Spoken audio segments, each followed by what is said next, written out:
Hello and welcome to Multifamily Investing with Bob Biggins. I'm Bob Biggins. Welcome to episode 26, Why Brokers Are the Key to Multifamily Success.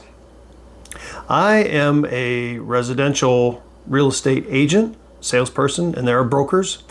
I am a salesperson, and generally residential brokers and salespeople, they're searching for customers. They're searching for buyers and sellers, and then they take care of those buyers and sellers and then look for more buyers and sellers. Conversely, that's not what multifamily brokers do. Multifamily brokers, they are looking for listings. They're looking for sellers. They're probably not too worried about buyers.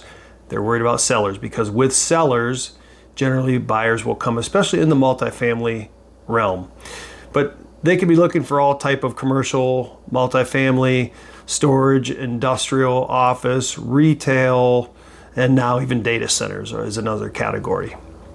But those men and women who are looking for deals to put out to the masses of buyers, they are the ones who have been cultivating that deal. They've been talking to those owners, sometimes for 5 or 10 years at a time, sometimes many times per month, for months on end, working with that person, working with that lead, working with that seller, just based on the size or the scope or the magnitude of the deal. Kind of a funny story. It's probably 2020, and I wasn't listening to any YouTube channels yet or podcasts about multifamily, and I decided I want to learn this stuff and get into bigger multifamily. And so I found a deal. I just had learned of Crexy. I found a deal on there, and I sent some information off to the broker, and he must have had some pity on me, but he sent me an operating memorandum and a financial package. I went through it, made pretty good sense. So I reached back out to him and I gave him a call, and we talked, and I said, well, can we just split the commission? Because I'll just be the buyer side and you be the seller side. And he then politely ended the call. Very quickly, very abruptly, and ended the call. I thought, what did I do? What's the problem here? And a few days later, he must have had more pity on me, because he typed me up, composed a nice email for me, and explained that that's not how it works. You don't really have buyer agents. In commercial, buyer beware, buyers are responsible for their own deals. They represent the sellers, and they are the ones fighting to get the deals, and they are the ones who plan to get all the commission. It's pretty much what he told me. And once I started engulfing in multifamily, that's exactly what I learned, is that the brokers are the keys to the success. They are the ones who will put together a package, because you may have a mom and pop who has nothing but things scratched on pieces of paper or an Excel spreadsheet, and these brokers will do hours of work in order to put that together in an operating memorandum in some form that an investor can evaluate and make heads or tails of. Plus working with that person for many weeks or months on end. So you want to get to know these brokers. How do you do that? Well, there's these sites, like I said earlier, called Crexy and LoopNet. Crexy and LoopNet. They're basically the Realtor.com, and they are the Zillow for residential. Like, people want to know what their house is worth, they go to Zillow, they look on there. If an owner wants to know what their property is worth, they'll go to Crexy or LoopNet, and they will, if they know about the site, because not a lot of people outside of the multifamily industry and commercial industry really know about that site. It's not like they have commercials on TV or anything like that, like Realtor.com does. So they would go on there and compare their property to another and see what it's listing for. That is where brokers that get pocket listings, or they have a listing and they've put maybe not even operating memorandum together, but they put the financials together. They'll send it off to a half dozen or a dozen or 2 dozen or however many people this fits their buy box. And they'll try to get that sold without even putting it out into the public. And sellers like that because oftentimes, if it's known that their deal or their property is going live, going public to sell, people may leave their units because they think that potentially a new buyer would raise rents. So they don't want that to happen as the sellers. So they like to keep things very discreet, and that's what brokers will do for sellers. So you want to become known. You reach out to send an email, send some information off, send some requests to these brokers, and you really want to get to know them. You want them to know your name and to know that you are a player in this field. You're like, well, I have my own single family house. I'm not a player in this field. How do I get some credibility? Start partnering with people. Pull together a joint venture. Say your son plays football with a guy who has 1,000 doors, and that's what he's been doing, and you've been talking to him about that, and he says, yeah, you find me the right deal, and I'd look at it with you for sure. You just tell the broker, yeah, Joe Smith, you may know him from my neighboring town. We're potentially going to joint venture this deal, and yeah, please send me all the financials, and I'll underwrite it. And the broker will be like, oh, okay, yeah, I know Joe. He's done business with some people in my office before, so yeah, absolutely, I'll send that across to you.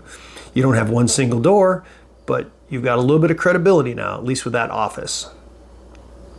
You do have to learn the lingo. That is, you'll be talking the lingo, the acronyms, almost any call you make, almost any time that you interact with a broker.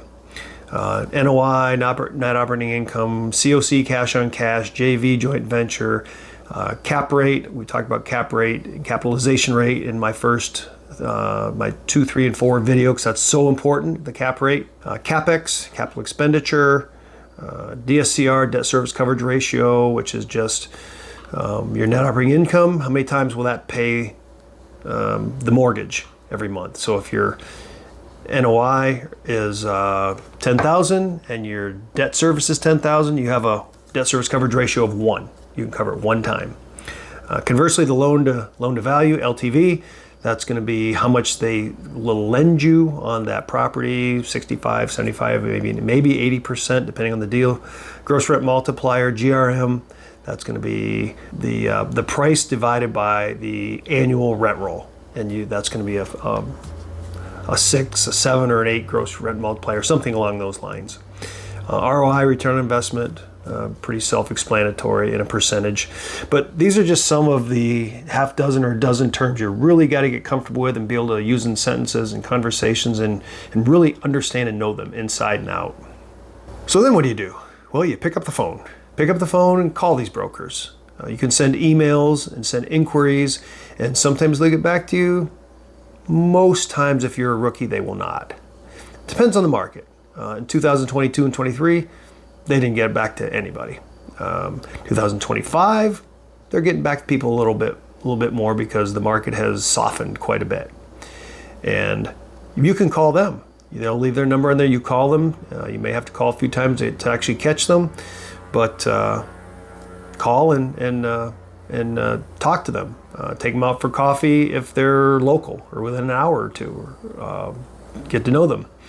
Because what you want them to do is send you off deals. You want them to send deals that are not on Crexy and not on LoopNet. Those are the pocket listings I was talking about. So you want them to, because those are going to be generally the best deals. They don't sell as a pocket listing, so they're going to be a higher price generally on LoopNet, or lesser quality, or usually some type of problem gets put on that. Is generally how it goes, because the best deals get sucked up right away with no advertising at all. Either the best deals by price, or the best deals by condition, or the best deals by value, which is the price and condition combined. So you've got to know a few brokers, and they start sending you deals. What do you do then? You underwrite the deal, but you underwrite it quickly, very quickly. You do a financial underwriting, and if it's a local place, maybe drive through the parking lot, take a look around, do a quick condition report just from your car, or even potentially walk around the parking lot. But don't tell anybody what you're doing, because again, the seller and the seller broker, they don't want anyone to really probably know that they're being shopped around right now, because the seller may not sell. They'll say, hey, my number is 10 million. You give me 10 million, I'll sell it. You can't, I won't. And it's just as simple as that. And that broker is going to go out and he's going to try to find 10 million, but maybe he can get 9.55 million. And that may be good enough, may not. But he doesn't want to ruffle the feathers. He or she doesn't want to ruffle the feathers of the tenants that live there, because again, they may want to start moving out and telling everybody in the complex, and you get a lot of scared people and a lot of phone calls and to the property management company, and just it's not where things want to be. So you got to be pretty discreet if you are going to go through and check a place out. Underwrite quickly and then get back to them quickly. Quickly, 24 to 48 hours, I would say, is good. Or if you're out of town, maybe on vacation, they send you a deal, you do the financial underwriting and say, I'm out of town, I really got to take a look at it. I will get back to you next Tuesday. I'm back in town Monday, I'll take a look at it, I'll get back to you on Tuesday. So at least they know that you're in the game, you're interested, and that you will get back to them. You're valuing their time, because it is very important. They only get paid when they do a deal, when they do a transaction, when they have a sale, when it gets to the finish line, when they get that check at the closing table. That's when the brokers make their money. Otherwise, they generally make no money. There's not really a salary, unless it's maybe a start-off salary, but they're going to make their real money when they transact a deal. They may only do 1, 2, 3, 5, 7 deals a year, make pretty good money at those deals, but they're going to work really, really hard for each and every one of those deals. And so without you getting back to them and giving them the straight information, it'll quickly write you off that list of people that they want to do business with.